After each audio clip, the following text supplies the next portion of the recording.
Hi, and welcome back to Quidditchhole.com. If you're here, you probably want to do some scenic painting on your brand new Quidditch Hole boards. Well, you hit the right place. You do need a plan, and you need to transfer that plan carefully to the two Quidditch Hole boards. You can do them one at a time, sort of both at the same time, anyhow you like. But the most important touch, the most important thing is to start with the background. Don't draw the whole scene on there and fill it in kind of paint by numbers style. That's not going to work. Second most important thing, a little hard to see right here, but you should use different shades of the same color. That sky is actually two different colors, and you can kind of tell. You can tell more when you're right in front of it. But look at the land. There's several colors in there. There are browns, several different shades of green, actually some black, and a little bit of white every once in a while. The technique being used is called a wet blend. One of the most important things to remember with a wet blend is you don't need a lot of detail. The detail comes later. But you mix the paints while they're wet and you blend them with a dry brush. This is a classic scene painting technique from the theater. So now I want to set up some tape lines and mask in the Quidditch stands. I selected these. I took a screenshot from a scene in the movie and sketched it out onto a piece of paper. I'm transferring the lines using tape. Anytime you want a hard edge, you're going to want to use a piece of tape and then paint to the tape. The thickness of the tape is a hassle sometimes, but just remember, if you mess something up, you can paint right over it. So I'm going to suggest tape it down, paint it in. If you make a mistake, repaint it. There is a little bit of a perspective technique here. If you look carefully, the lines all fade down and to the left, towards a vanishing point on the left. This is called perspective drawing. You might need to look at a book to get some details on that.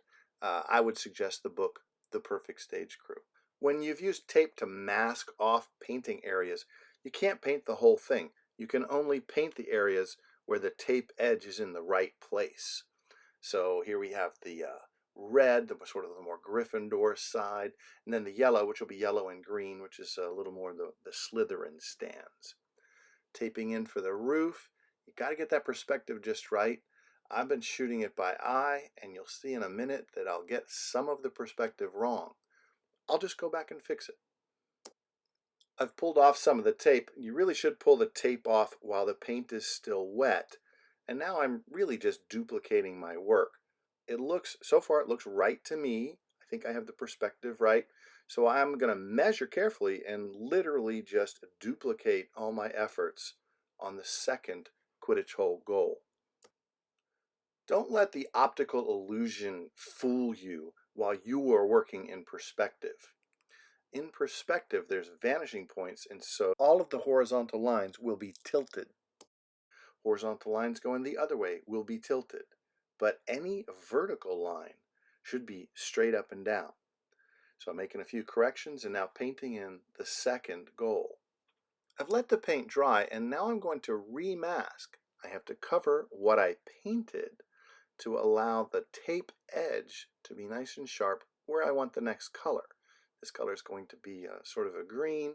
It's actually one of the greens I used in the background, but it doesn't matter. And the green and yellow stands, obviously the Slytherin side. The red is going to have a sort of an orange. There it is. Coming in, painting it all in, and then I'll peel the tape off before the paint dries. There's the green for Slytherin, and we're ready to move on and do a little bit of freehand.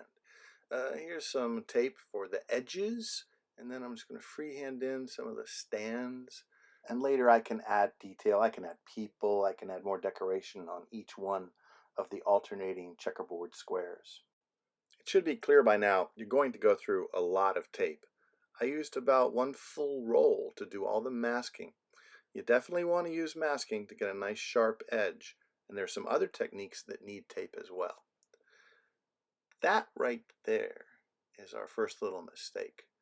That second roof is a little teeny bit off, and all of those perspective lines are wrong. They should be going down and to the right, not up and to the right.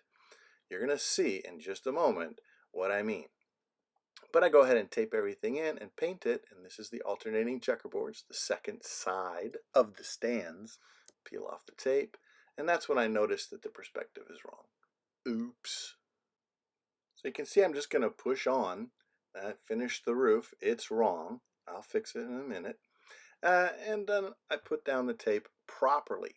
I didn't go back and try to fix the green. I'll fix the yellow and then go back and fix the green.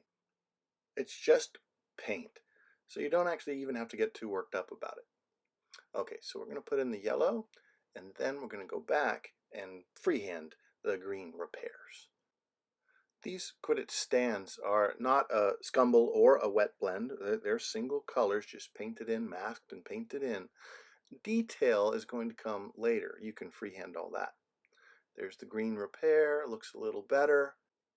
As the background finally takes shape, you can look and just see the mistakes. I have to fix that roof. I'm going to retape as I want that nice sharp edge. Fix the brown, retape, fix the sky, fix the hill. I just have to repaint. It's just paint. And you can look at the roof. I did think ahead about this. The brown side faces us. The black side is a little more shadowy, is a little more in the shade. That gives us some three-dimensional look. That's going to become important later because the shadow on the castle is a big deal. The Quidditch stands don't actually look right yet. There's some background peeking through, so I'm painting that in, and I'm actually going to get up a little bit right after this and paint in the underside of the roof. Right now, it doesn't quite look right. It kind of looks like a pencil point up there. But first, I want to do the goals themselves. I found some electrical tape which should be able to take a curve and then hold still while you paint it. But you can see that tape is peeling up. I put the tape down. I want to get a curve around there. I don't want to freehand that circle, but the tape really didn't want to cooperate. I got 1 out of 6. And before I try to do all the rest, I want to look at the verticals, the flagpoles. I want to get those in, kind of visualize. So I'm going to do 2 of them here, see if the plan works. They're going to look like lollipops for a while, but eventually they'll look like proper Quidditch goals. I do look at the goal on the left, make sure it's right before I start messing around with the goal on the right, because if I make a mistake, I don't want to make it twice. Okay, I'm still struggling with the electrical tape. It won't take the curve like I wanted. It won't stay stuck. It won't stay still. So what I end up doing is just putting in individual little teeny bits of the blue masking tape and force it to fit that hole. Painting really well, got a nice contrasting color, got the lollipop line, and it's looking pretty good. If you look carefully at real Quidditch goals, they get wider as they go down. So I have that here in white. I'll probably come back later and add a bit more refinement, a bit more detail. But there's all 6 of them, finally looking pretty good Quidditch goals. You take a good hard look at what you have so far. The stands don't look quite right yet. There's an underside to the roof, and so I wanted to get that in there. And then all of a sudden they look a little better, look more 3D. I faked in some gray paint there. That will eventually be spectators. You can add as much detail as you want at that time. We're technically still doing backgrounds, but it's time for the castle. So I'm going to work really hard on the one on the left. Once I like it, I'll duplicate it on the right as best I can. I'm going to go ahead and sketch it in, and that will help me put down the tape lines just right. I still want to use tape. I want that hard edge. I want contrast between the castle and the sky. There's going to be many colors, but my main color is brown. So this is the background. Tape it in, paint it brown. Now I know the roof's not going to be brown, so I'll just paint it black.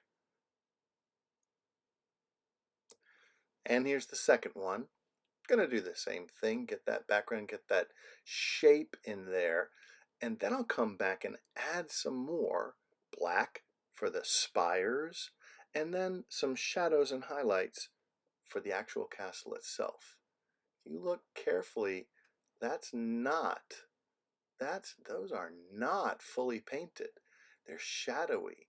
They're almost looks like the brush is starved for paint. Well, that's the starved brush technique. It works for highlights and shadows. Your Quidditch hole goals are actually looking pretty good. After playing a few games, you may want to come in and add some extra detail. But look at that board. Makes you want to go out and play a little bit of Quidditch hole. There's the brooms. They're just modified beach shovels.